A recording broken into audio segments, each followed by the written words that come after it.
Everyone, it's me, Omog, your best ogre buddy. Previously on Taverns and Caverns, the Purest Fire succeeded in freeing some of the captives beneath Tawni Fortress, despite some of them having been too weakened to save. But thanks to two of the captives, which the party called Arms and Legs, the team was able to sneak into an underground cavern beneath the prison cells. Accompanied by the prisoner that called himself Tepe, the party now must face yet another challenge. An Elorian mercenary by the name of Garo, who has forsaken his humanity in order to gain power from the Omni Serum, now stands in their way.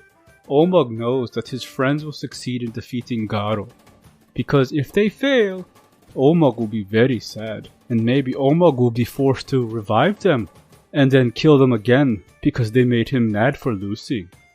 But they won't lose, because Omog believes in the Purest Fire. Episode 81, The Fiend Beneath Tawni Fortress.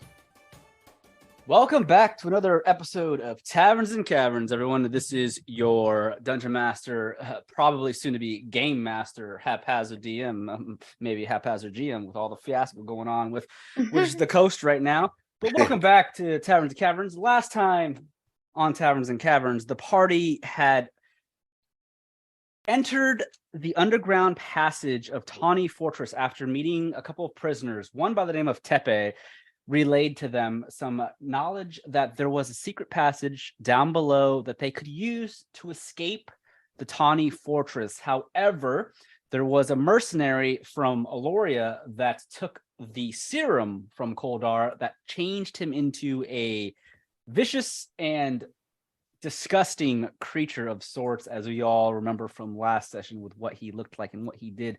But Garo is a creature that is guarding this passageway, keeping prisoners from escaping and also keeping outsiders from potentially trying to break into the fortress from the prison. However, once the party all dived down below into the underground passageway, unfortunately, it was pitch black. None of the characters currently had any torches or spells to light the way, so it is fairly dark down there. And if I remember, most of you have dark vision.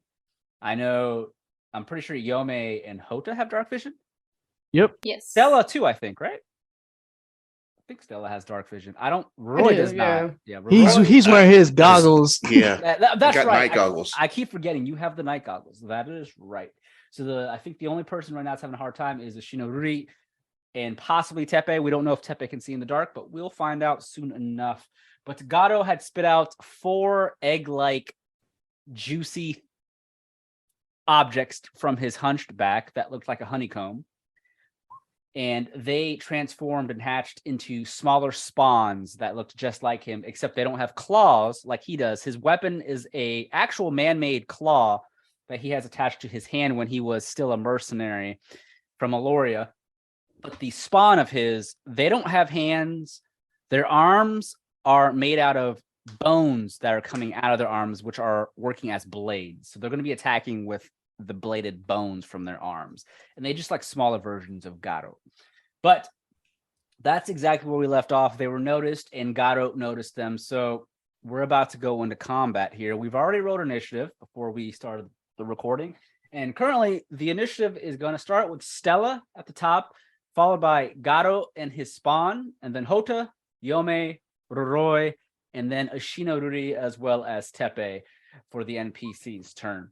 But with that, here we go. Stella, you have the first go in this first round. What are you doing? You are completely surrounded by the spawn. There are 4 spawn that have the party surrounded. And Garo is still on the ceiling. He's about 20 feet up. His claws are in the dirt up above. He's sticking to that ceiling. He's not coming down. So you won't be able to attack him with anything melee-wise. But he is still staring down at you, cackling. What are you doing? Don't fucking laugh at me. And she looks at the one south of her, says, Let's see if you think this is funny. And is a 10 gonna hit his ass? You attacking the spawn right next to you?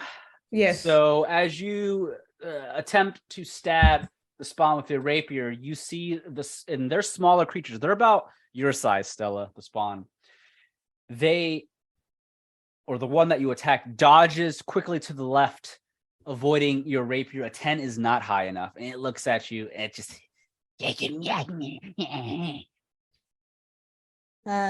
Ugh. I'm sorry, I wasn't familiar with your game.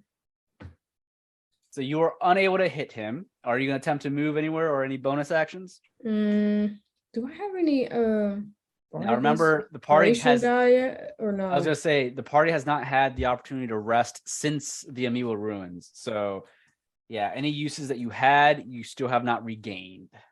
I only remember if I had any left.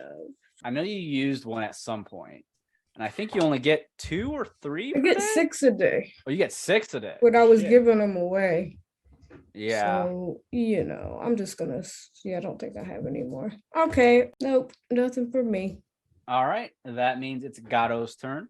And from above, he is cackling, and he just tilts his head like an owl to the side. Feast upon their bodies and flesh. Add them to the cauldron so that we may cook them for tonight's supper. My children, do not disappoint your father. And Whoa. Oh, why? what? Everyone, ugh. Garo spawn, the one that attacked or the one that avoided Stella. It looks at you, Stella, and it holds up both of its arms with the bones protruding out of it, and they look sharp and deadly. It jumps at you and it slashes with one of its bones. I rolled a 9. That's, I'm assuming, definitely going to miss you. Mm-hmm. And as it slashes, you're able to duck under it, avoiding it. And the other spawn closest to that one, it quickly scurries downwards towards Stella and Houta. Houta, you see it charging at you. It gets onto its all fours, its boned arms and its legs. It starts crawling on the ground towards you like a spider. Oh. And as it does so, it swings its right bladed bone arm at your legs, attempting to cut them off. Ooh, that's 22. Mm. Yeah, it hits. All right. That's right. I'm wearing a Koldarian armor right now, so I still have it still hits, but I'm a 16 AC. Okay. Then you'll take 6 points of damage. All right. It's considered slashing damage. And the other spawns, there's 2 that are closest to Roroi. One starts doing the same thing to you, Roroi. It crawls up, moves about 5 feet towards you. Except this one's jumping in the air and coming down at you. That's a 12. I'm assuming that misses you. Yeah, that misses. Okay. The other spawn is behind a smaller boulder that is next to Roroi. It moves up onto that boulder and it slashes at the back of your neck. Oh. 14. Does that hit you, Rod? It meets. So It meets, yeah. so that will hit you. So you will be taking 7 points of slashing damage. You feel this bone cut up against the back of your neck. Luckily, your armor, if I remember, you put on the Koldarian armor, didn't you? No, I did not. Oh, you didn't? Okay. Well, No. luckily, he put it away. whatever armor you're wearing, He It still helps. has his studded. it helps to. Did we get redressed after we were prisoners? I No. I thought I gave him to Ashina before he ended up leaving. Took the armor back. Yeah, you did. Oh, did we? Then you'd have whatever armor you have. We'll just keep it easy, keep it simple. And Garo, that's the spawn. He looks down and he begins to chatter his teeth together. Yes. Cut them, my children. Spill the blood. Garo wishes to lick blood off of the floor. Uncultured. I want their heads. Bodies can go in the cauldron. I want heads in my mouth. And Garo drops from the ceiling, and he drops right next to you, Roroi, but his eyes currently are on Yome. Garo wants this one. And he dives at you with his bladed claw in his right hand, and he swings it at you, Yome, with all of his might. And the first hit is going to be a 13. I don't think that hits you. No, it does not. And as you're able to dodge, he spins around with a second attack. This one's a 16. Does that one hit you? Nope, I'm an 18 with my armor. All right, Yoma, you're able to dodge both of Garo's swings. Fox, like, what's the word I'm looking for? Swiftness, Agility? Agility. You see, Yome just dodges the claws. He looks at Yome. Interesting. Eating you will be better. He begins to lick his lips. Oh. You said, man. Why are you making it nasty as fuck? You knew what this was. Houta, it's your turn. You knew it, right? Holt is looking at Yome. Oh, Yome. Seems Garo has a type. He's gonna Dark Souls roll around this spawn here, Okay, and right next to Stella. and he's going to ready the scimitar and swing at him for that sneak attack. Oh, So really quick though, Houta. Because you're moving past Garo himself. Better yet, I got a better idea. Okay. I'm using my cunning action to do this. Okay. So Hold I'm on. my cunning action. I'm just moving through them. And that allows it to where he doesn't get attack of opportunity.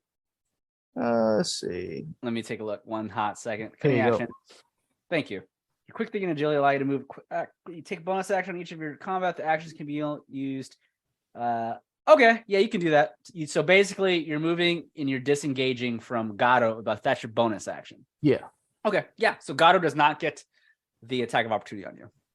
Checking. Does the sneak attack? Oh no, it doesn't count as a bonus action. No, Okay. it counts as your full action. All right. So scimitar. Oh, you're able to hit the spawn. You dive past Garo as he sees you. He attempts to slash at you, but with your cunning action, you're able to avoid it with your dodge, your Dark Souls dodge roll. And Yep. he hits that iframe that just doesn't hit you. And then you stab that spawn for how much damage? Let's go. 9 slashing damage. Plus my sneak attack. Yes, you get the sneak attack. What is that? 3d6, I believe. Yeah. Oh, wait, you're level 4 or 5? 4. Okay, it's 2d6. I'll take the first 2 rolls there. Oh, thank God. Yeah. So you'll deal 7 points of damage. Yeah, it's 2d6 at level 4. So 7 points of damage additional to that 9. How do you kill the Garo spawn? He does some Dark Souls roll. Dark Souls 1. It's A light roll. Gets behind him, stabs him in the back, and then kicks him off the blade.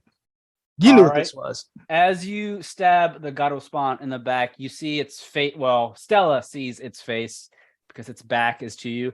His face contorts in pain as his eyes start to look different directions. His tongue's hanging out. As blood comes gushing from his mouth. He is down. That's enough for you. Now for the rest of your ilk. Anything else, Houta? Nah, that's it. All right. Yome, it is now your turn. Dokie. Well, hold on, let me see. Can I do spells? You could do That's the real cantrips. question. Well, I know that. But let me see if I got anything good. Is this green, the one that's right next to me, the one that was talking nasty to me? Yeah, that's Garo himself. That's Garo, yes. Okay. Here, I'll put the I'm name tag. gonna... Should I hit him or should I Sacred Flame? What do we think? I'm gonna whack him because he was talking nasty. Okay. Oh, no. You're gonna bonk him on the head? He threw me off my game. So as you swing with a 6, unfortunately, your debate club is not able to hit Garo. He ducks under it. He looks up at you. Nice try, Yucky. But your head is mine still. If you cannot hit Garo, you cannot kill Garo. Why does he say my race like a slur? I don't like it. Yucky. It's a party. So you want to lick me, but you don't like my race? What's up with that? Oh my goodness. All right. Anything else, Yome? I don't think I have any cantrips that are Bonus actions? Probably bonus not. action. There's not very many. Yeah. And I don't have any doodly boots, so oops, didn't mean to click that. Nope, I got nothing. All right. Then it will be the next player. She up. does hold her debate club though, like out, because she doesn't, like towards him. She just doesn't want him to touch her. Okay. So she's like, not stay away. Yeah, she's disgusted and does not like it. So she's holding it in between him, like, don't do it. All right. Roroi, what are you doing? You just got attacked. Which one? The one that hit you? Yeah. He's the one that is to your left. He's standing on the boulder. So the one that's below the other one. Okay. Roy's gonna punch it. You go punch it. Yeah, with his thunder gauntlets. All right, make me an attack roll, please. Oh, that's a crit! Yeah. Oh my goodness. So that's a crit for 22 points of thunder damage. Roroi, as you turn around, you see the spawn on top of this boulder, and you, with all your might, after it hits you, pisses you off enough, you punch it so hard in the chest that the shocking or the thunder element of your gauntlet sends the Garo spawn flying off the boulder into the cavern walls. And as it does so, because these are small creatures and they're still fairly fragile since they actually just hatched, his body explodes into this green ooze and blood as he smashes up against the wall. And as it does so, Garo looks over to his side. You're standing next to Garo. My child! You're next, bitch. Damn, Roy, you turning up? He's holding the back of his neck as he from the claws earlier. Well, nice He's of you to pissed. finally join us. Damn! That was ruthless.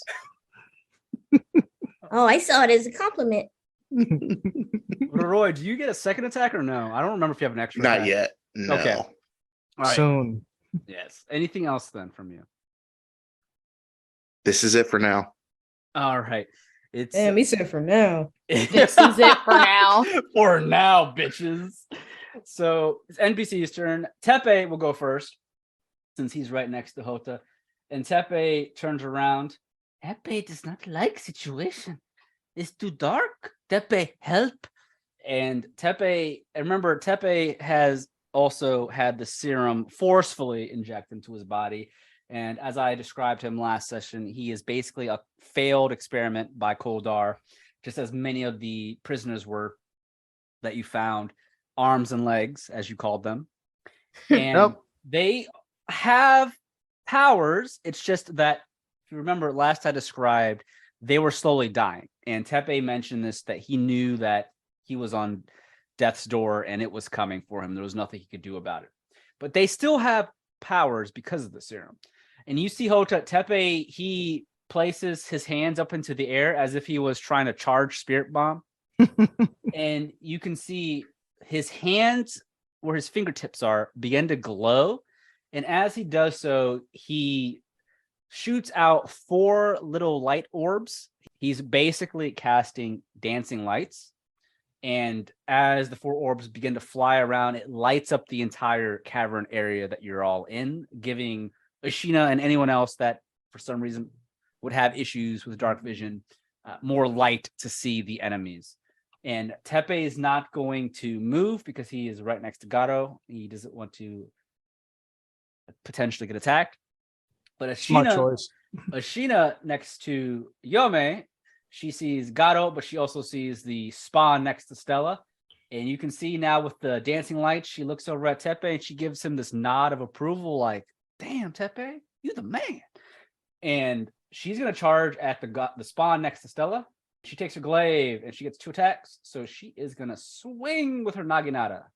The first attack is going to hit, and the second attack is a crit. So let's go with the first damage, which is a 5, and the crit is for an additional 16 points of damage, a total of 21. Stella, you see Ashina now that she can see. She rushes up, and you just hear under her breath, she has her mask back on. I am tired of these fucking Koldarians! And she just swings that glaive and cuts the head off of the spawn. And as she takes her second attack around, she swings the naginata and hits the decapitated head like it was a baseball. Damn. It goes flying down the corridors of the cavern. Stella puts her hand on her forehead. Mm-hmm. Home run. She looks down at Stella. 4 points. And Stella, that's the end of the round. It's your turn. Guess I gotta get me some points. And she looks at Garo. I don't like the way you're talking. Creep.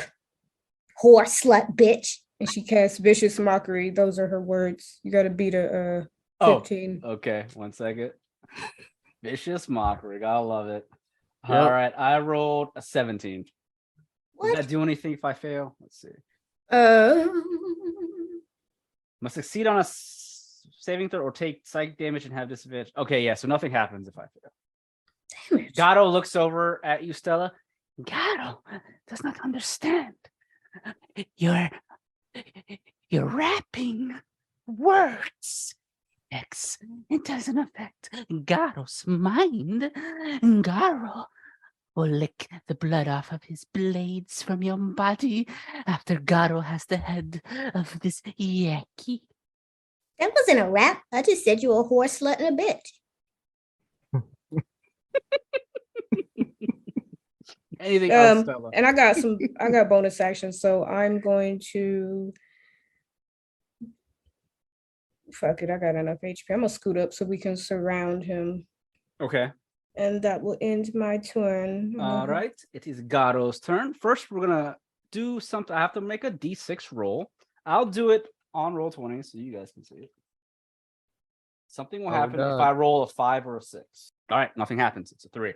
So the Garo spawn next to Roroi, it comes around you, Roroi, and it's gonna use Father Garo to surround you to gain an advantage on its attack. And it comes around with its bone arm and it slashes at your legs with advantage. And that is going to be with an advantage. That's a 23. So that will hit you for 7 points of slashing damage. And Garo looking at Yome.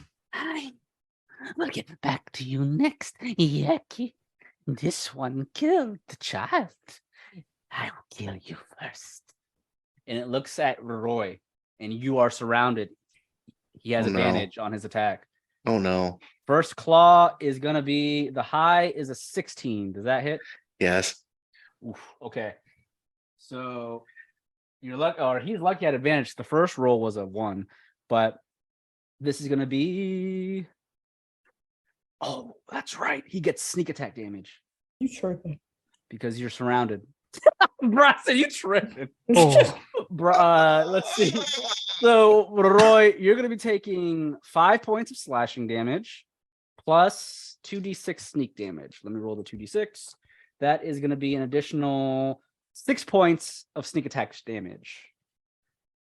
And then he gets his second attack, which he has advantage on as. Oh, that's a crit! Oh no. The fuck? I rolled a 20 and a 7. And the crit then, oh, I'm so sorry, Roy. That's going to be 6 plus an 8.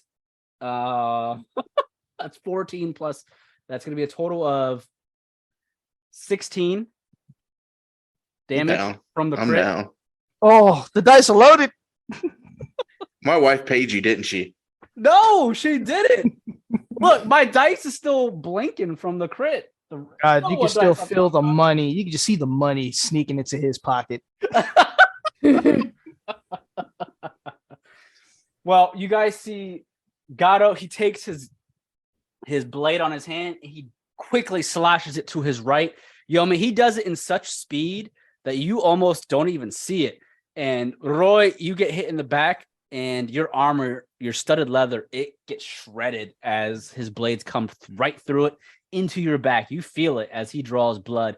And then he quickly brings back his blade to his mouth, and he licks the blood from his blade, and he looks at Yome in the eyes while he's licking that blood. Why is he so What a nasty? Yeah. Definitely assault. Yeah. I did not consent to this. Houta, your turn. Hota's gonna run like Tenchi 1 behind Garo here to flank him and get that nice advantage when he swings his scimitar. All right, make that with advantage. That's a 13. Oh, that's a crit with advantage. Oh, yeah, it. baby. All right, we're gonna get that in there. Then we're gonna throw a little bit of sneak attack in there. Yeah, 2d6. Oh, Oh, gosh. trash. One hot second. So that is 14 points of slashing damage plus an additional 3 points from sneak attack. 1 second. You also get a second attack with your crit, because I believe crit is doubled on a crit. So I'll roll it again. Yep. Eat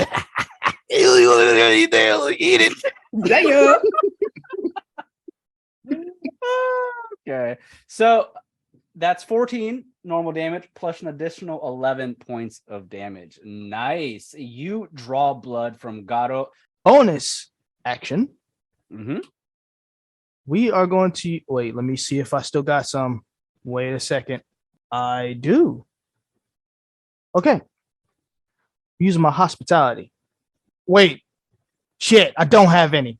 I just saw the 0 next to it. Never mind. I don't have any. All right. Bonus action it is. I'm just going to use my dagger and stab him in the back. Okay.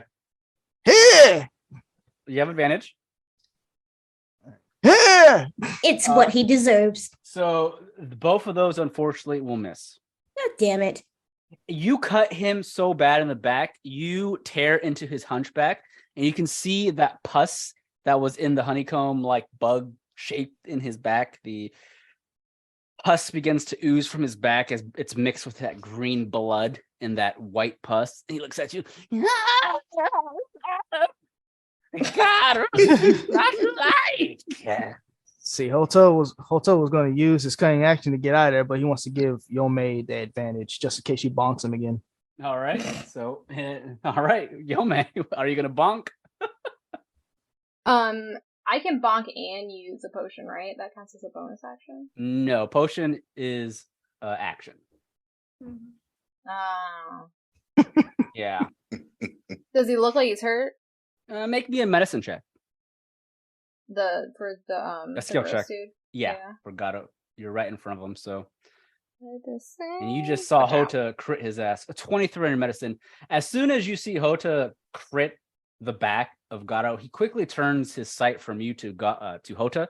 You can see now his hunchback is cut open with that white pus, green blood coming out. He's still standing fairly decently. He's not on a knee or anything. He still seems, fairly healthy for the most part. He's not like on death's door or anything. I bonk him. I was gonna give Roroi a potion, but he can wait one round. Damn! Well, because I want this guy gone, dude. He's nasty as fuck, and he's just gonna get you down again. So, Damn. Thank All you right. for the faith of Roroi. I mean, if I put you up, it's only. Do we not 2d4 plus 2? So, do we not remember the episode "The Lake Has Eyes" where Roy was up and down for like? Yep. that's probably why I don't have any spell slots. Still, that's how many of them he used. Yep. It says right here, Roy got knocked down 4 times. Then we leveled up. God damn, Robert has notes of it. Yep. All right, so with advantage, you rolled a 20 and a 13. The 20 definitely will hit. It's not a natural 20, but that will hit for 5 points of bludgeoning damage. You take your debate club. For those that don't know the reference, debate club is the most common goddamn weapon in the game Genshin Impact. And it looks like Yome's weapon. She takes it and hits the back of Garo's head with her debate club, and you draw some of that green blood from his head. It's not enough to to knock him out or anything, but he just goes, all right. Anything else, Yome? Don't have any bonus actions, so Okay. no. Roroi, I need you to make me a death saving throw. Roll that d20. Just a d20, please. Somehow it just feels like Roroi would be able to, like, roll so badly that it would take all 3 and he would die. Oh, Well, you just had to say that. well, I said that, but he hit it before I said that. Okay. Roll so badly. Roroi rolled a 2, everyone. Roroi, that's 1 fail on your death save. Oh. All right. It's Shinori and Tepe's turn. Tepe looks over at Garo and the fallen Roroi. Tepe does not like. Tepe will try and help.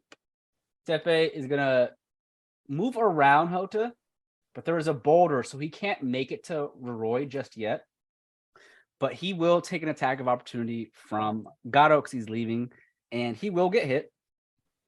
You see, Tepe is hit for 7 points of damage as he's cut on the side.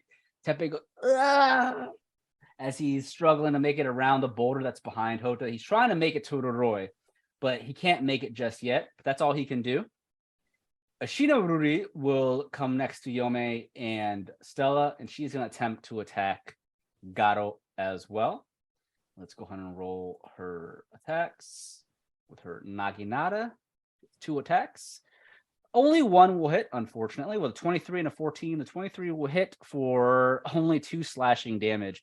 She comes around and she attempts to slash down at Garo, and he's able to block with his giant blades, but a small part of the Naginata does cut into him as it does so. That is the bottom of the round. Stella, it's round 3.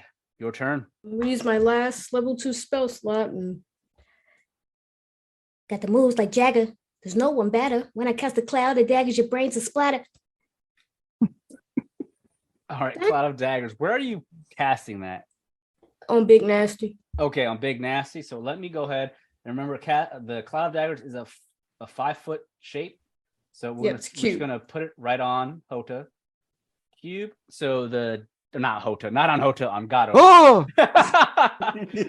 the blades begin to appear out of thin air as these spinning daggers of magic cut into Garo for 8 slashing damage. So let me go ahead and reduce his HP by 8. You see that green blood it's drawn from his body as he's getting slashed all over. Scream, Priscilla. And that spell will stay there for a hot minute. I'm pretty sure it's lasts for some time, right? Let me take a look. Let's see. It lasts for concentration up to 1 minute. All right. It is now Garo's turn. I have to roll that 1d6 again, and I'll roll that to where you guys can see it. 5 or 6, something happens. God damn it. That is a 6. And you all see it. So, all right. So before that happens, the spawn's going to go first. The spawn looks at Houta because you did the most damage to Garo at this current time. And it rushes next to you, and it jumps over the boulder next to Tepe, and then right behind you. Oh, mind your business. To get that advantage. And as it jumps on the boulder, it jumps off of it as it's diving at you. That is 17. Yeah, it hits. For 5 points of damage, slashing damage, as its bone cuts into you.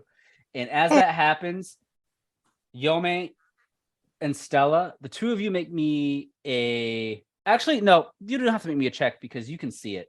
He's now facing Houta because Houta just criticaled his ass. So he's facing Houta. So Houta is going to have a hard time seeing this. But Stella and Yome, I rolled a d6 because he has a skill called Recharge. It's a recharge skill. It's his spawn. If I roll a 5 or 6 on his turn, he can use his spawn to roll a d4 to create more spawn. Oh, no. So I'm going to roll a d4 so you all can see how many more spawn he creates. He creates 2 more spawn. You see his back, Stella and Yome, begins to pulsate. And more of that disgusting ooze comes out as he spits 2 more egg-like creatures from his back. And Put away the water. And they Put go away the water. They go flying past you, Stella, and behind Yome. Stella points. He gave birth. That is that special skill. And that's now his turn. He looks at you, Houta. Spawn more children. Children, Ugh. do not fail me this time. We Does must he make kids? feast. No, he's the mom and the dad. Does he make kids like goblins make kids? Because I don't want that. Oh, you What? don't want that way. No, he Mm-mm. does not make kids like Yome's in trouble. Yeah, you may be trying to run. I refuse. that. No, it is not like that. All right, I ain't Woo. that dark. Yeah, you are. Garo attacks you, Houta. He has advantage.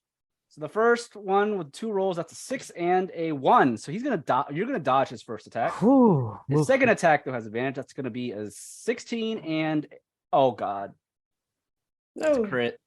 Oh, All right, so you'll take the crit. It's only 1 attack though. damn. So you'll be taking a total of that's 11 slashing damage, and then he gets that sneak attack because of his ally behind Mhm. you, and that is also doubled. So that's going to be 8 plus 6 sneak attack damage. All right. 12 sneak attack damage, and then whatever I said for the slashing damage earlier. Wait, since he started his turn in a cloud of daggers, does he get hit again? Yep, it does. So let me go roll that damage for me, please. Cloud of daggers. 44 slashing damage. Oh, that's 12 points of slashing damage since he starts his turn on the cloud of daggers. Nice. So as he takes it, he goes, You must escape dagger cloud. and he's going to jump over to Roy, but that's going to give, if you all want, a reaction to attempt to hit him. Oh, hell yeah. All right. Yeah, so- of course. Bitch. all right. So let's see here. Unfortunately, Houta, you will miss. Stella will hit. Yome gets an attack of Can I- opportunity Okay. as well. Hey. That will hit, and so does Ashina. I bonk him so hard with that debate club. Debate this. Ashina also will hit. So everyone hits but Houta. Oh my god, Ashina only got. Wait, how is that right? All right, she all bark, no bite out this bitch. Well, she rolled a 1, so she's only going to do 5 points of damage with her strength. So that is 6 piercing damage from Stella, 8 bludgeoning damage from Yome, and 5 slashing damage from Ashina. And as you all hit him, as he jumps over Roroi's body, you hear him go, and he topples and trips over Roroi, and he lands on his side as he's rolling onto the ground, and he's holding onto himself as he's bleeding out. Garo hurts. Not nice. He is really hurt. He's not getting up. He's on his side, just rolling in pain. It is now Hota's turn. Hota's spitting up blood, wiping his mouth. Oh, it almost got me. He has 6 HP if I counted that right. So what's going to happen here is he's going to use his cunning action to Dark Souls roll and then Elden Ring's jump right next to Garo. Okay. And he's going to use the scimitar. All right. 17 will hit. That's what you need to hit him. I was about to say, because I was going to use the fortune of the many and then add 3 to that. So, all right. So that hits. So we're going to do that. Get the damage in there and get the sneak attack. Well, you only get sneak attack on rolls with advantage, right? No, if he's surrounded, right? Well, Roroi's down. He doesn't count. Oh, that's right. All right. Take a look at Oh, that sneak okay. attack. Yeah. So Damn it, unfortunately, Tepe. So Roroi is not conscious, so the sneak attack advantage is not there. But you'll still do the 9 slashing damage, which is really good. You take your scimitar and you try to cut his head off as he's on the floor, withering in pain. And he rolls to the side. As you can feel your scimitar's blade cut deep into him, he cries out. And he just looks up at you. You were nuts. He will not forget this. Oh, wait, that's enough now. Just go ahead and go off to the great void. All Die. Doy. Yome, it's your turn. Roy, you down, right? Yes. Yeah. He failed his first death Yeah, saving throw. he did. He's in Alright. dire straits. I don't have to move, right, to give him a push? No, you're right next to him for the most part. You're diagonal from him, so you can still heal I him. need to click on it. Okay, I'm just gonna shove a healing potion in his mouth. Drink it. Drink it, bitch! The 2d4 plus 2. Yes. 7 points of damage. And he's up. Roroi, So. you're at 7 HP. You feel yourself drinking this potion as you wake up. You see Yome just forcing this down your throat. Don't choke on it. Get your ass up. Do more crits. Right. He's still prone. He's still on his back. So if he wants to get up, that's half his movement. But he is now awake. Anything else, Yome?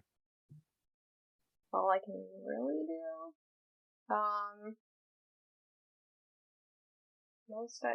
No, I don't really know. I was gonna move to try to save him from getting hit, but I feel like that's just gonna make this dude want to hit him more. So. Okay. All right. I think that's all I can do. Okay. Roy, you feel yourself gaining consciousness, and you're laying on the ground right next to you, who's also on the ground laying and rolling around in pain, is Garo. What are you doing? First, she's gonna thank Yome. Thank you. And he's gonna get up. All right. And he's going to punch Garo. All right. You have With his sling. advantage because of Houta and also because he's considered prone. So you get advantage regardless. So 19. Roll that again just in case it's a crit. 23 is even better, not a crit. But the 23 will hit for 8 thunder damage. You punch Garo down in his gut as the thunder goes off. Houta, you hear the gauntlet's thundering boom go off on Garo's chest as his ribs begin to crack. You hear his ribs crack and break. Oh, As Garo goes,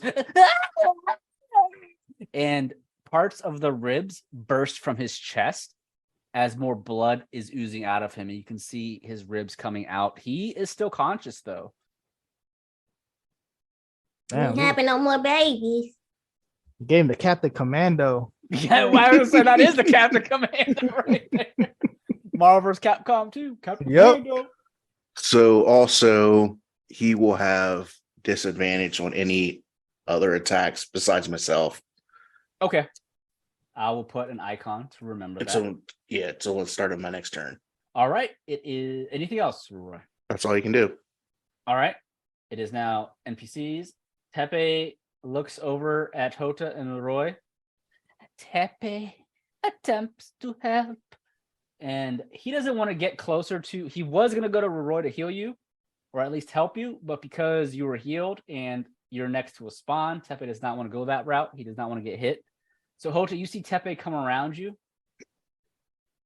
Do not worry, Houta. Tepe, help.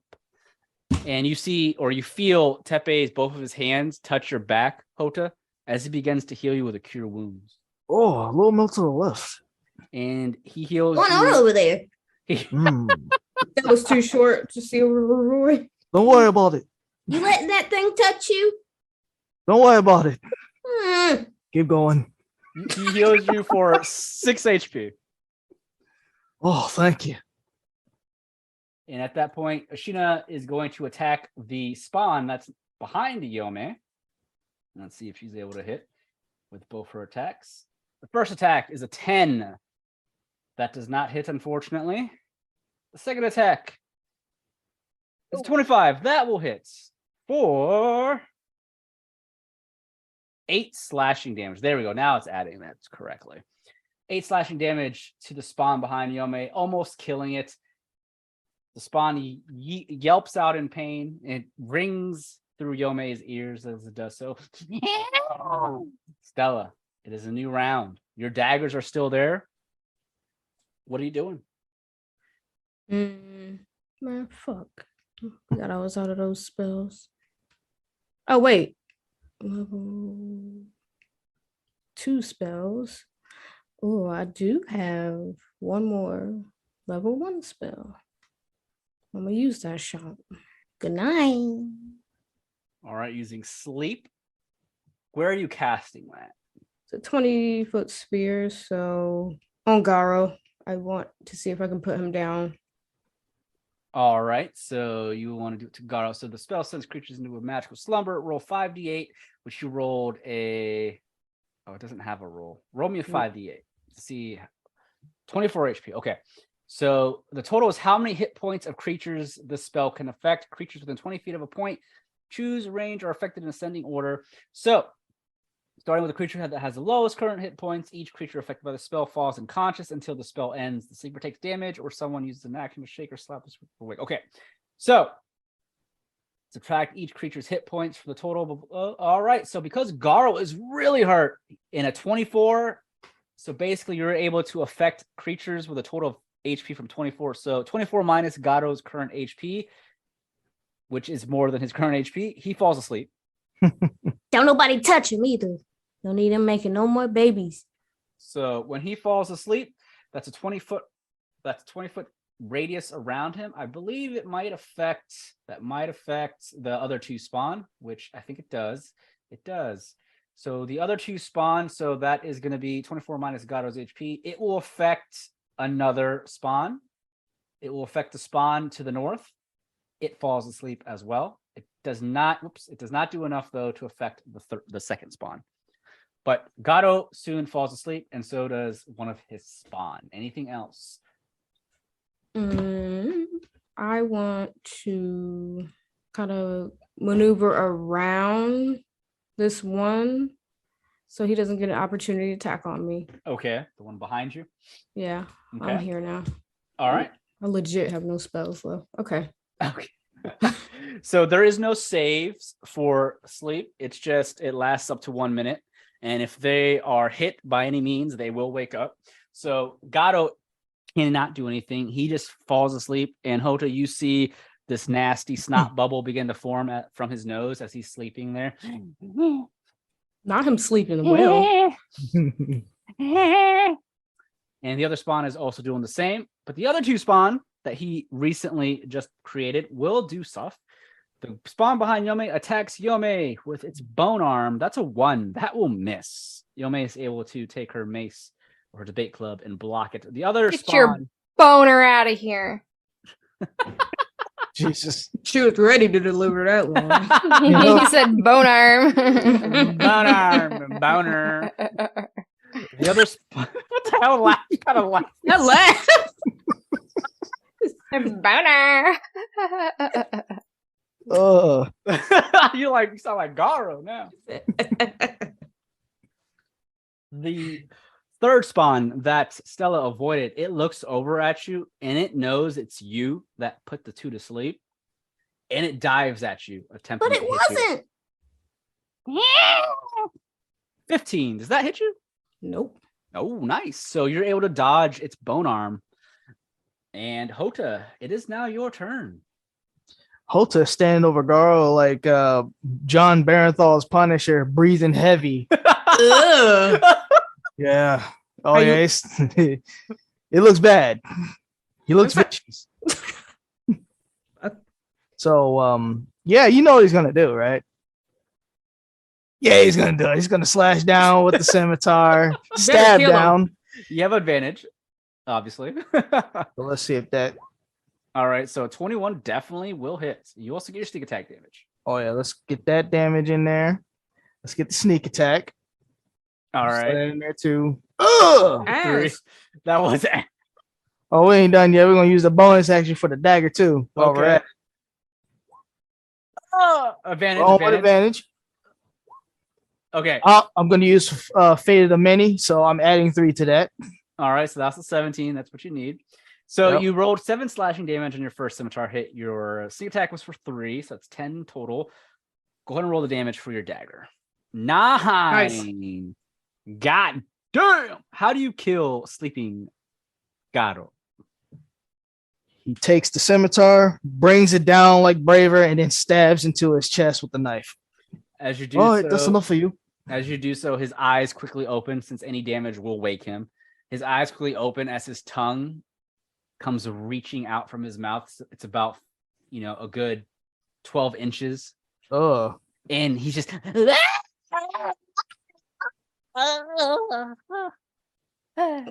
die quieter. And as you kill Garo, you see his hunchback that you had cut into that's open. It begins to just bleed out more of that green blood mixed with that pus as it drains that lump from his back. Your feet, as well as Roy, begins to get soaked in his blood and nasty back pulsating juices. Oh, disgusting. All right, on to the next business. And that's his turn. Okay. Yome, you see Houta has killed Garo. What are you doing? Well, they ain't all dead. Nope. Fine, So guys- done. Let's go. Ah, I missed. Shit. You rolled an 8. That does not hit. You need a 12 to hit the spawn. Damn it. Duck's under you. Daddy is dead. I will continue on for Daddy. Yeah, You better not be using Choppy's voice. I don't like that. So you're unable to hit him. Anything else? I can't do anything else, so no. All right. Roy, you're next. All right. Roroi is going to aim his gauntlets at this spawn. Right next to Stella. And, yeah, right next to Stella. And it's going to use a firebolt. Okay. Make me an attack roll. Oh, that's a 1 or a 7 total. So you miss. It dodges your firebolt and it looks at you. I definitely need to do some recalibrating. Still hurt. All right. You move anywhere? Mm, Okay. no, he'll just stay right there for now. All right. Ashina is going to keep attacking the one behind Yome. That's another crit. So she will deal with her crits. 7 points of slashing damage. And then her second attack is going to be an additional 10. So 17 points of slashing damage. She takes her glaive and she spins it around. And she cuts the side of the spawn's stomach and she cuts it in half. And as she brings her naginata through it, you see Yome, the body splits into two as the spawn just realizes it was cut. And it drops into in front of you. It gone. That's what you deserve. That was all according to my plan, actually. Oh, so you were distracting him? Yeah, exactly. 100%. Ashina is going to walk behind the other spawn next to Stella, slowly with her glaive out, with it dripping the blood from her blade. And she's going to give Stella an advantage, possibly if Stella decides to attack. And that ends her turn. Tepe looks over. Tepe will help again. And Tepe comes around next to the dead Garo and Roroi, and he's going to heal you, Roroi, for 6 points of HP. There you go. It's a brand new round. There's only 2 spawn left. One's asleep. Stella, what are you doing? You have advantage. That's a crit on your advantage. So you deal 19 points of piercing damage with your rapier. How do you kill that spawn?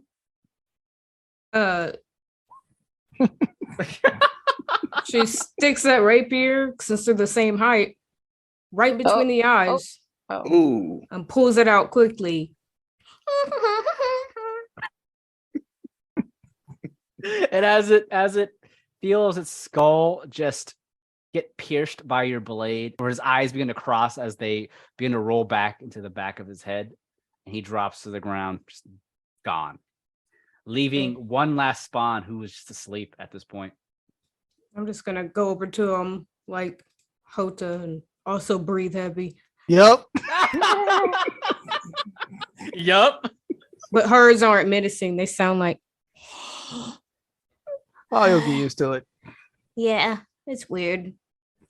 my Because god. I'm used to looking down on people. Anything else, Stella? Is that it from you? Nah, I'm just waiting to see how they're gonna do this boy wrong. All right. Well, this boy, he's still asleep, so he can't do anything. There's no save. Finish him. Finish him. Finish him. Him.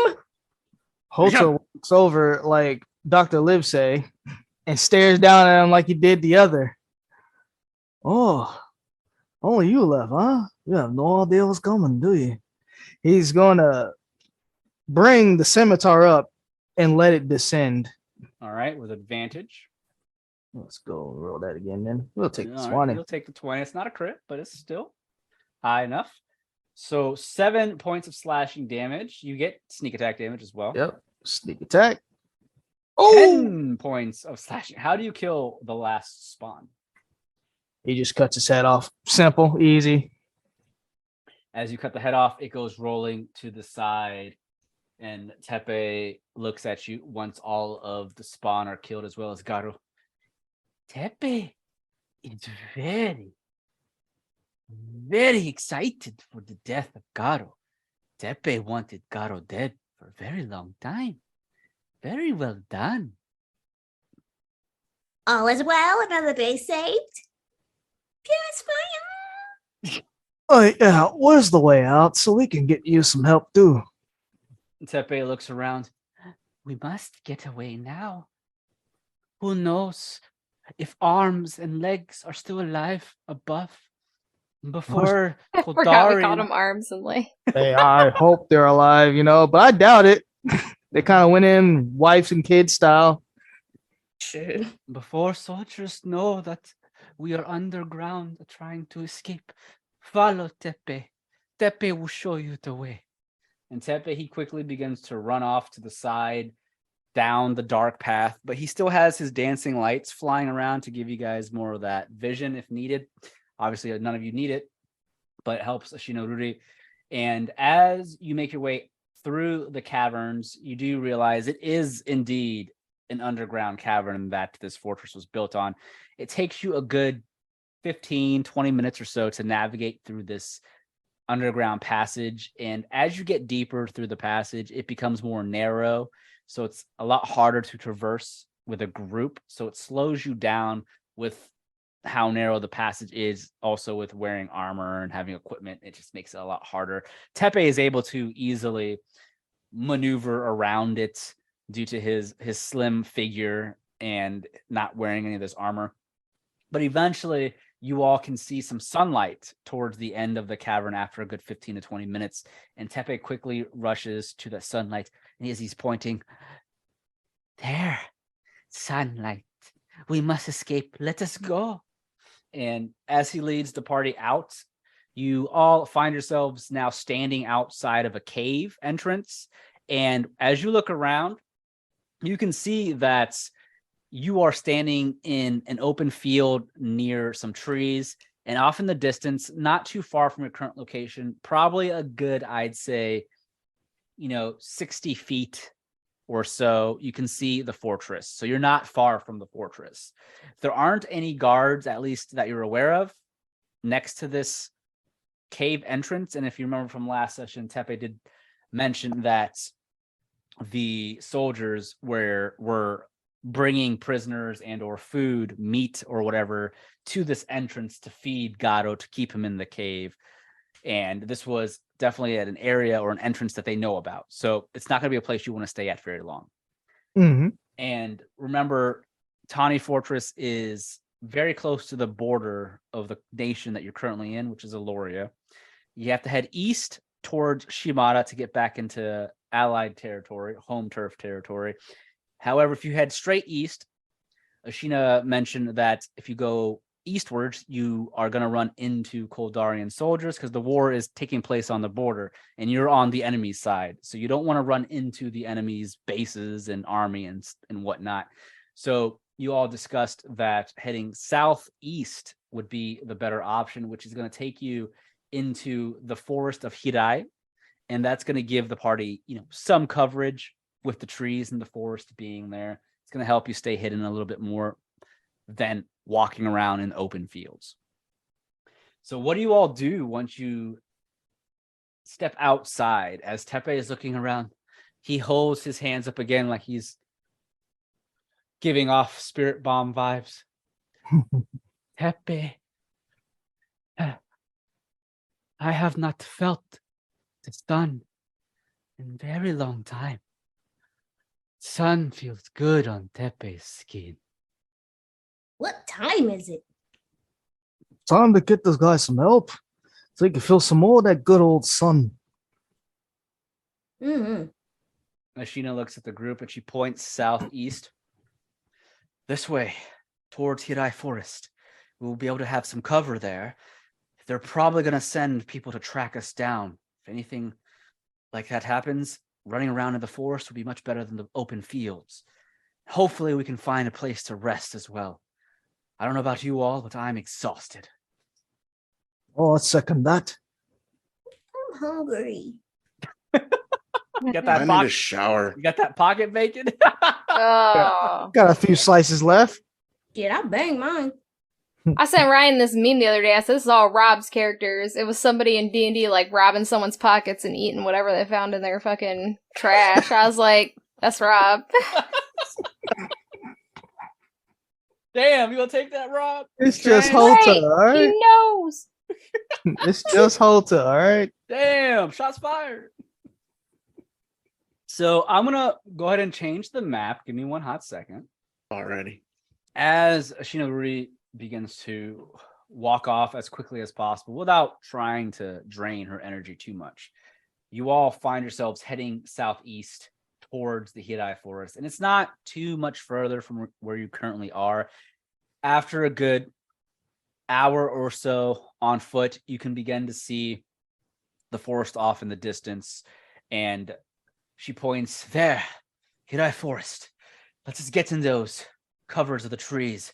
We should be able to find a spot to rest soon. And with that, you all quickly make your way into the Hirai Forest without any issues, actually, surprisingly. Apparently, arms and legs were able to keep much of the soldiers busy for a good portion of time, surprisingly, that you at least don't notice any soldiers coming your way. But you can make perception checks if you'd like to see or hear if there's anyone near you coming your way as you reach the forest. All right, so let's see here. Houta with a 7. Hey, we are not rolling great. Yome with a 7. We have Stella with a 16 and Roroi with a 13. So Yome and Houta, as soon as you guys get to that tree line of the forest, you both quickly just step into the tree line to hide yourselves from the open field. You're both exhausted and you just can't see or hear all that much. You're not too worried right now. You're just worried about getting that cover from the trees. Roroi with a 13.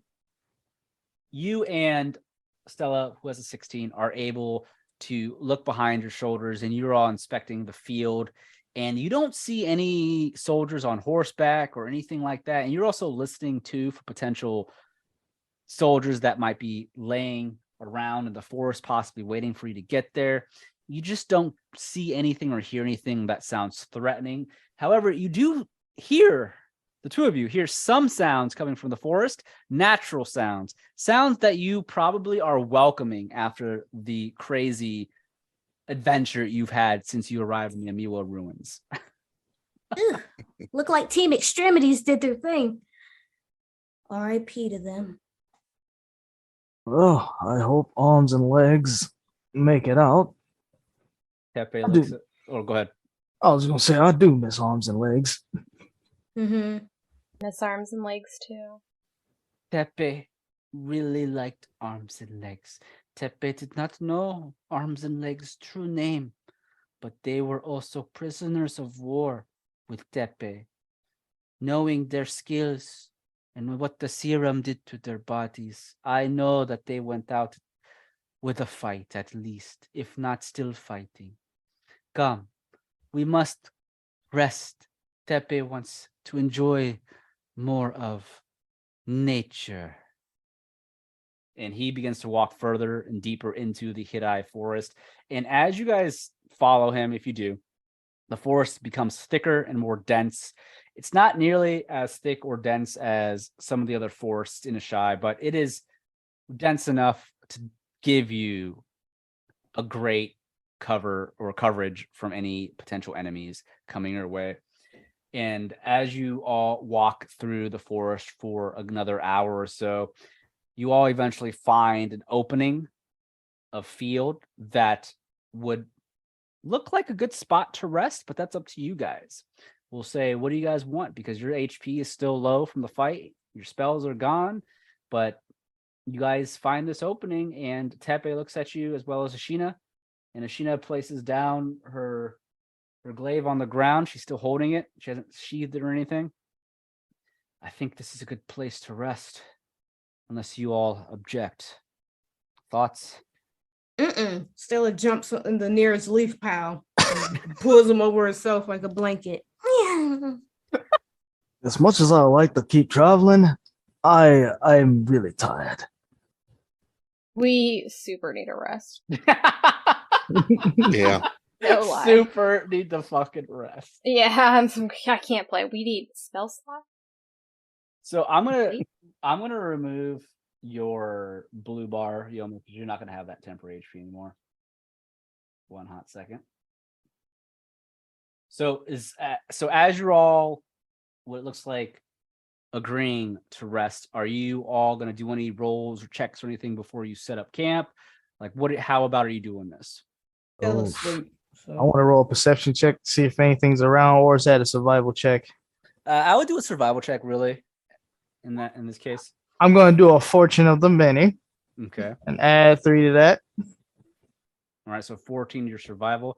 Houta, you do a quick perimeter check of the potential campsite.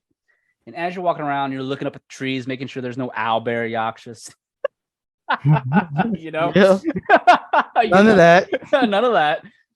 Again, it's a clear sign. You notice with the 13, there are some animal footprints that look like normal animal footprints. A welcoming sign. Mm-hmm. You also hear some birds in the distance. Another welcoming sign. It's better than pure silence, like when you were in Tuna. When you're in Tano village, where there was actually like no sounds of animals in the forest, where you met Omug. Mm-hmm. But you do hear, standard nature sounds coming from around. But as you're looking around, again, you see footprints of deer and potential other animals like rabbits and such, but you don't see anything that indicates people were around this area, at least not anytime recently. Oh, so far it looks good. Good enough to rest, at least. He's going to take his Koldarian armor off, throw it on the ground, and then put his studded leather back on. Okay.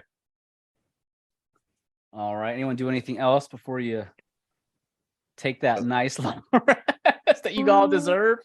Roroi's going to, while he's resting, he's going to work on Stella's armor a little bit to try to relax himself.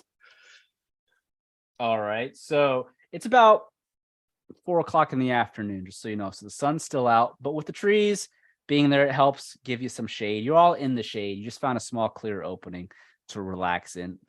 But it's nice and cool out. It's not too hot, not too cold. It's perfect napping weather. So you all want to take a long rest then, correct? Yeah. Sure. Okay. Do we have any idea, like, kind of where we are? Like, could I do, like, a nature check or something? To have, like, a good, like, maybe if there's, like, animals or something that she would recognize to know if they're on, like, the wrong side of the border or whatever? Well, you're still far from the border, so we are not even close. You're on the edge of Roroi Forest. So here, let me show you guys the map. One hot second. So if everybody's going to be taking long rests, Houta is only going to take half to keep watch. We can swap. Is there enough time for someone to, like, swap on and off, maybe? Because he doesn't want to stay in this area for too long. So if you look at the very south, where Aloria and Shimada are, in the middle, you see Tawni Keep and Roroi Forest. Mm-hmm. Yep. You're on the edge of Roroi Forest to the west, under Tawni Keep. So you still have some ways to go. I know it doesn't look very far on the map, but in real life, in person, you still have maybe a day or two to reach the borders. So that gives you a general idea of where you are at. all right. You can make me a survival check or of the sorts, Yome, if you want to see if there's anything that might, or nature check. So what are you trying to do with your nature check? You got a 15. Well, I just wondered if she kind of like, because like we know that we're far away, but we don't really know like where we are. So it was just more of like understanding where we were to know which direction to go into, or like I guess if she hears anything. Wait a minute, I think I can talk to fucking animals. Hold on. Like they know where we live and shit. Yeah. Yeah, you're like this far from home. Yep. It's a gas station up there. Yep. About 2 miles down the road, the forest trees. There's a gas station. Right, it's a bum So squirrel. I guess I just have animal friendship, which is like, you know, you can be like, I'm not gonna harm you or whatever. So I guess You can cast that. because it's a cantrip. Yeah. Well, let's say you're 15 nature. Let's just say you try and find an animal nearby to cast that on if you want. Yeah, is there anything that I can find that would like help watch so that we can all get a long rest? Maybe. All right. So with a 15 nature, you're looking around. You notice Houta is also inspecting the perimeter, but he made a survival check. He's not worried about what you're worried about. With a 15, as you're looking around the camp, you see there's a tree near you up above, and you almost miss it because it's camouflaged with the branches and just the color of the bark on the tree. But there is a tiny animal sitting on one of the branches. And with 15, you're able to see it. And as it's sitting there, it is laying on the branch. It is fat. It's scratching its stomach, its belly. And it slowly turns its head and looks at you. It's a fat squirrel. He's just scratching his belly looking at the party. He's about 20 feet high from the ground. So this probably looks hilarious to everyone else, but she's gonna go talk to this squirrel and just ask him to like, you know, keep a lookout and let us know if anything, like throw a nut at us if, you know, something's gonna go down. That's all. Can you share animal friendship? I just want to see what it does really quick. It says... Why? Did that do it? Yep. The spell lets you convince a beast that you mean it no harm. Choose a beast that you can see within range. It must see and hear you. If the beast's intelligence is 4 or higher, the spell fails. Otherwise, the beast must succeed on a wisdom saving throw or be charmed. All right. So if you or one of your companions harms the target. All right. Really quick. As you're looking up at the squirrel. Don't tell me the squirrel is over 4 intelligence. No. Yeah, that's what I thought. I am checking stats on a squirrel though really quick. Yeah, its intelligence is a 2. So it has to make me a wisdom saving throw. And it's going to roll, it has to be a 14 or more to avoid this. It rolls under. So as you look up, what do you say to it? Does this look like you know when Kronk talks to the squirrel in Emperor's New Groove, where he's like, squeak, squeakers, squeakers, squeak, squeak, squeak. That's what she's currently doing. So as you do that, translate what you're saying for. I'm just saying, like, hey, if you see something, say something. Hit Houta with a nut and wake him up. All right, the squirrel. That way he can sleep the whole time. The squirrel looks down at you as it's scratching its fat belly, and it just blinks for a moment, and then it looks somewhat surprised that you're able to talk to it. It's a little squeakers. It's a little confused but it doesn't jump or move around anywhere. Hey man, you want me to watch you? Oh, what? No. Squeak, squeaker, squeaker, squeaker, squeaker, squeaker. So I want you to like make sure no one's coming. You know what I'm saying? If you see any of those Kaldarians, you let me know. Bruh. What is a Kaldarian, bruh? Stella rolls over. Yep. Oh my god, you have speak with small beasts as well. Oh no. Oh fuck yeah, dude. It literally says squirrels. So Stella is a forest gnome, so she has speak with small beasts. Through sounds and gestures, you can communicate simple ideas with small or smaller beasts. Forest gnomes love animals and often keep squirrels, badgers, rabbits, moles, woodpeckers, and other creatures as beloved pets. So Stella begins to join in on this conversation. The squirrel looks over at Stella. Whoa. Bruh. 2 of you understand me.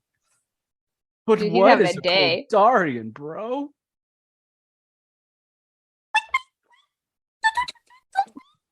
Oh, bro. Bro. There are people like you, but wearing armor. Metal. That's armor, yes? So you want me to watch you, bros, while you sleep? Bruh, I can do that, bruh. What kind of squirrel did you get?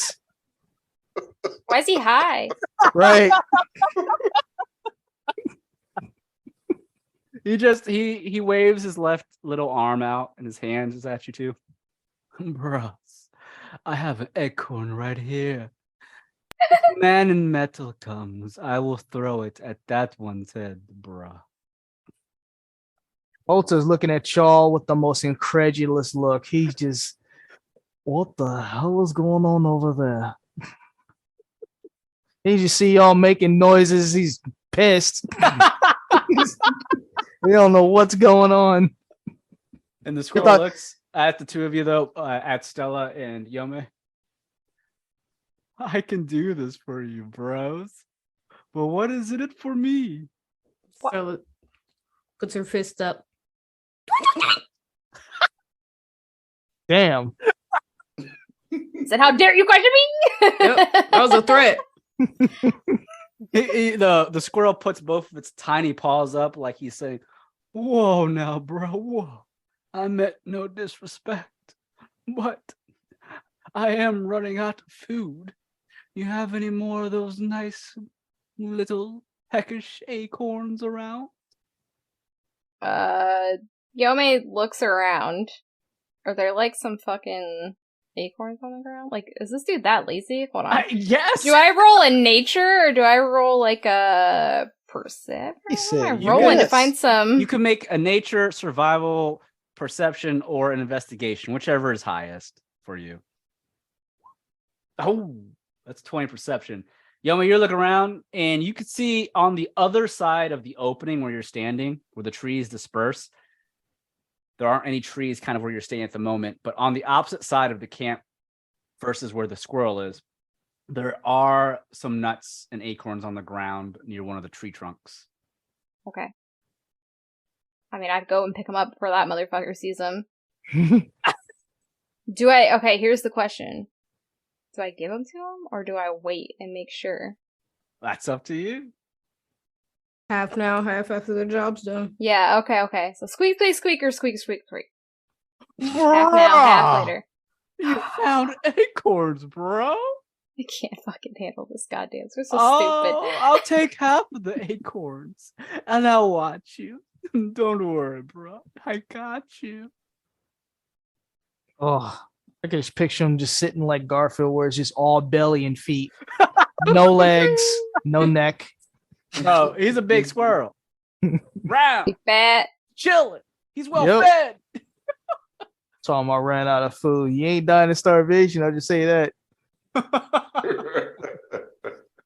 But he'll take half the acorns or whatever nuts you have, and he'll take the other half, but he'll watch over you. He's promised to throw an acorn at you guys, or at Houta specifically, if he Damn. sees any men in metal coming around. You got it, bro. Means Houta can actually take a long rest.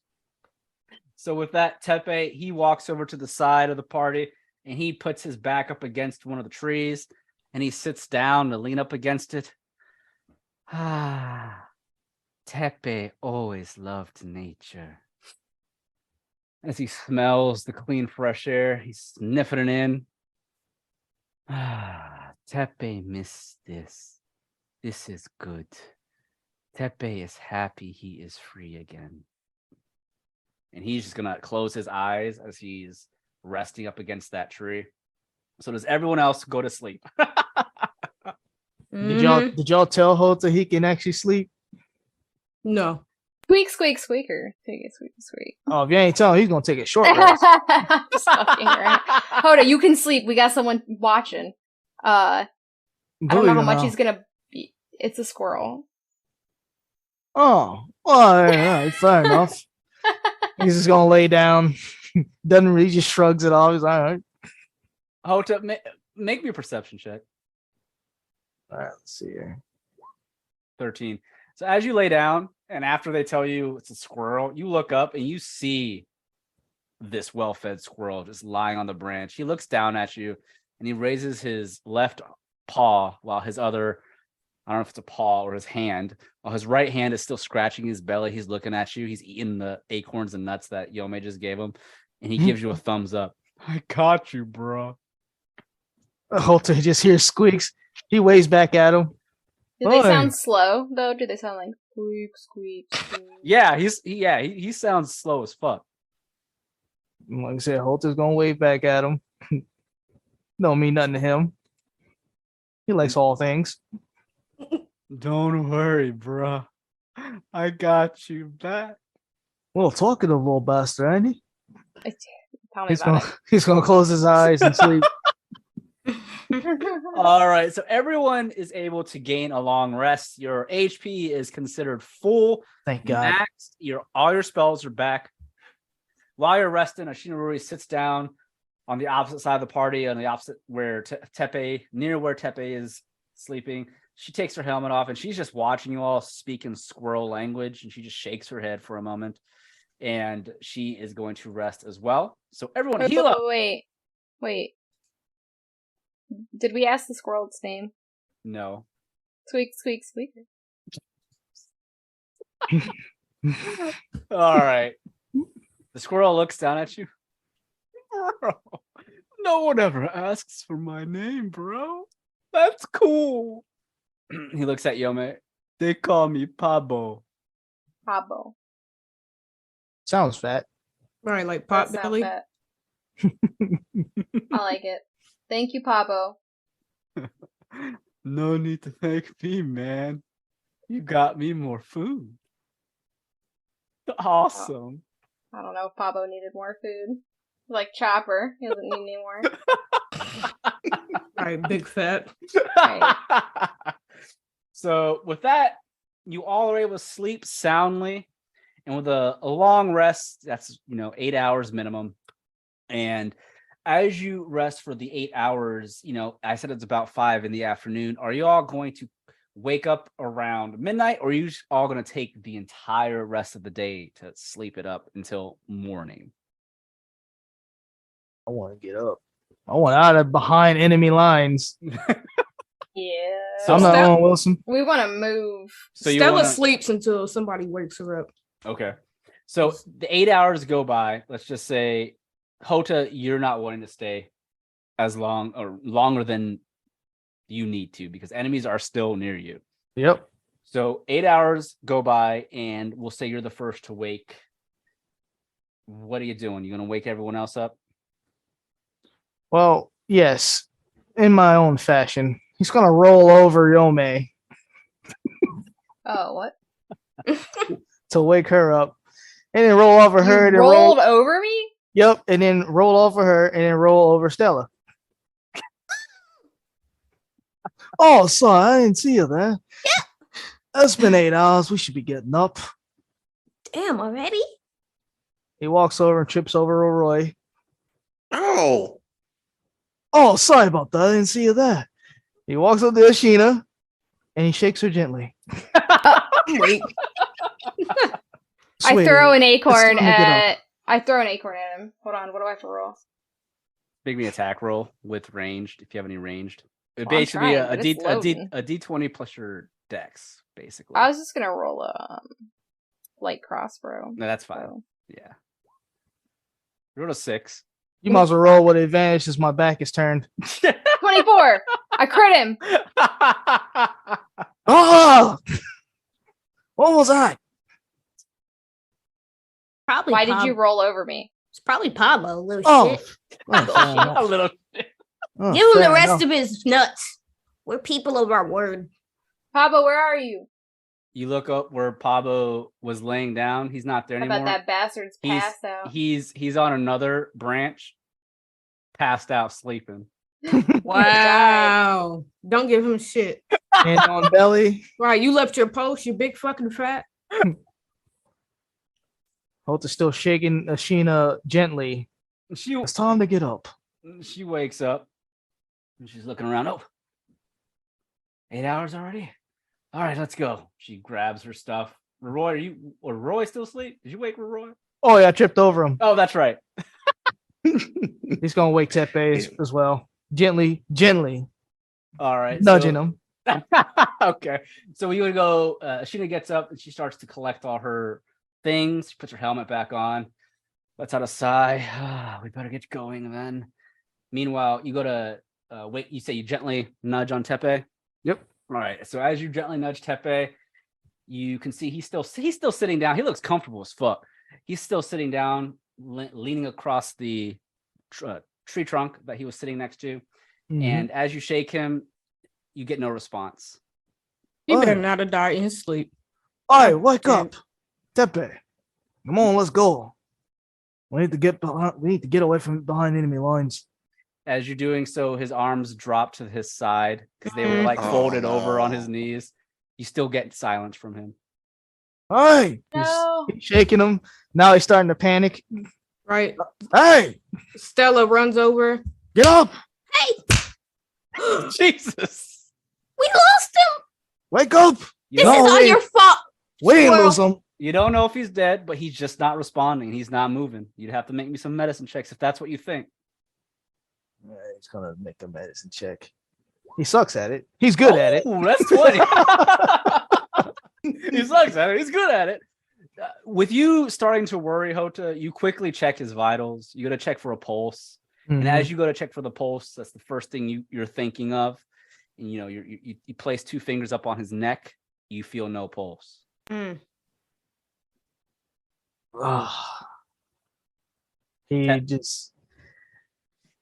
He just stands up slowly, shakes his head.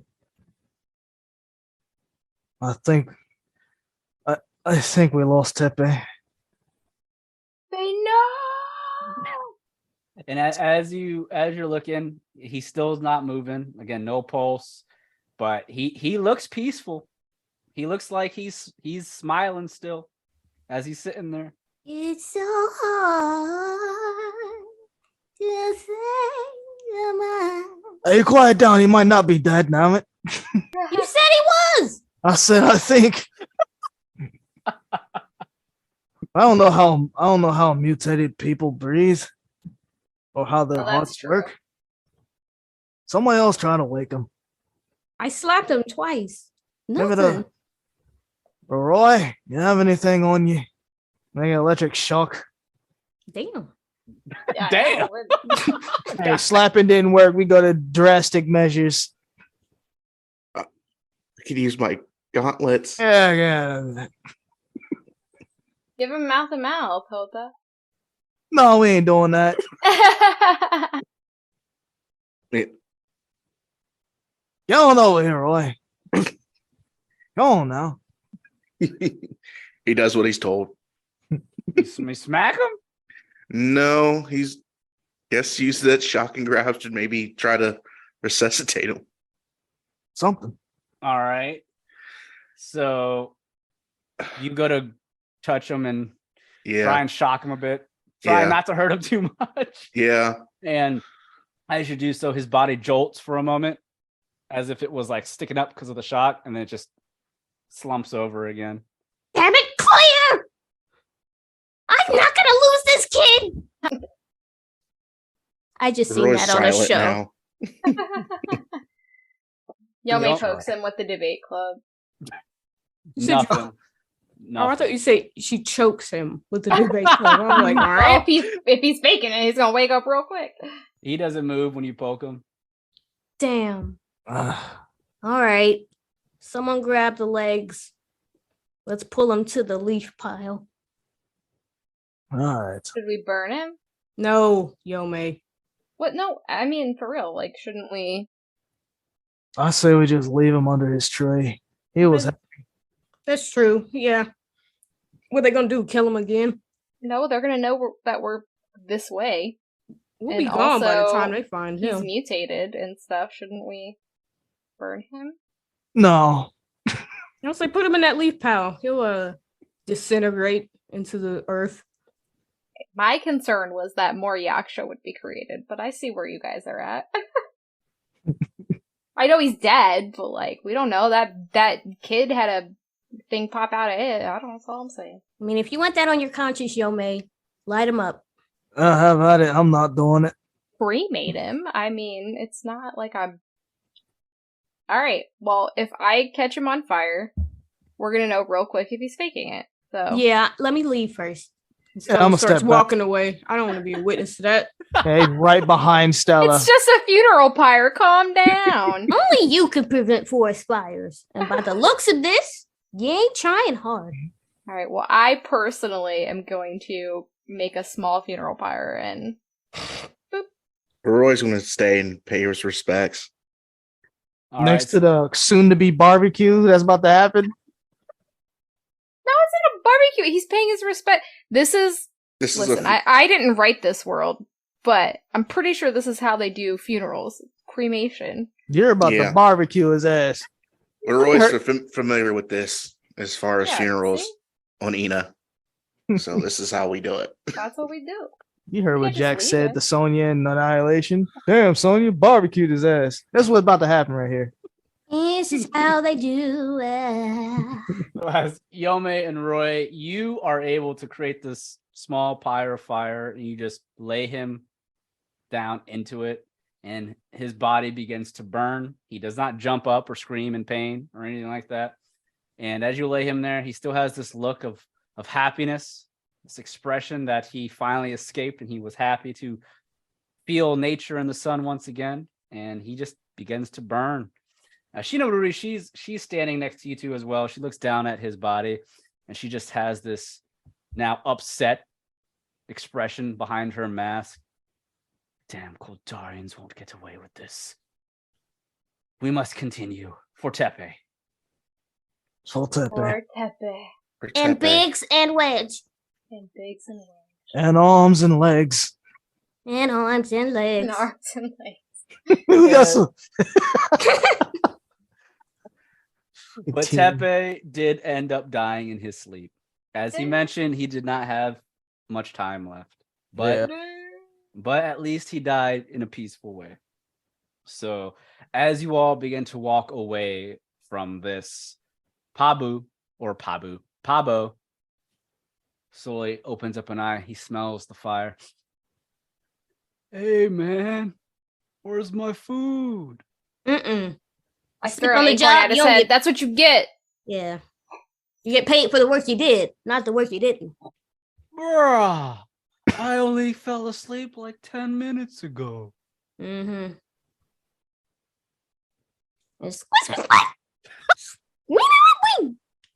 Got Houta looking down at you, just leaning back like Fat Joe now. God damn it.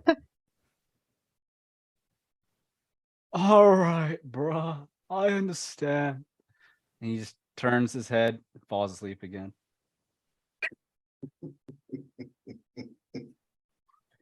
And as you continue, Sheena is going to begin walking eastwards.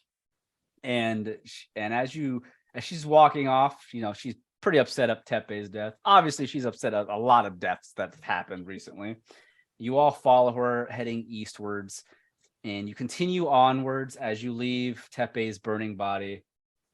I'm assuming you've set it to where it doesn't catch the entire forest on fire. But again, you were in a little opening. So you walk off, leaving Tepe's burning body.